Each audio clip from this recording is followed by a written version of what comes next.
आज हम इस वीडियो में सीखेंगे कि अनाच्छादित का विलोम शब्द क्या होता है और इसका अर्थ क्या होता है, और साथ में हम कुछ उदाहरण वाक्यों से भी इसे और अच्छे से समझेंगे। तो सबसे पहले अनाच्छादित का अर्थ समझते हैं। अनाच्छादित का अर्थ होता है जो आच्छादित ना हो, यानी कि जो ढका हुआ न हो या जो खुला हो। तो अनाच्छादित का विलोम शब्द यानी कि विपरीतार्थक शब्द होगा आच्छादित, और आच्छादित का अर्थ होता है ढका हुआ, आवृत या जो पूरी तरह से ढका हुआ हो, यानी कि जो चीज़ अनकवर्ड होती है उसे हम अनाच्छादित कहते हैं, और जो कवर्ड होती है, पूरी तरीके से ढकी हुई होती है, उसे हम आच्छादित कहते हैं।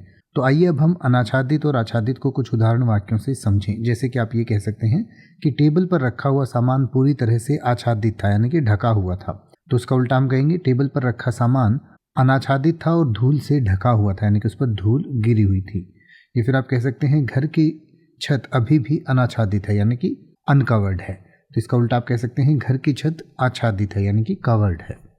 अब आप किसी भी वर्ड का मतलब हिंदी और इंग्लिश में YouTube पर सर्च कर सकते हैं। आपको मेरी वीडियो मिल जाएगी जिसमें आप बिना किसी फालतू बकवास के सीधा उस वर्ड का मतलब समझ पाएंगे। तो ऐसी ही वीडियोस को देखते रहने के लिए चैनल को सब्सक्राइब करें और बेल आइकन को प्रेस करें।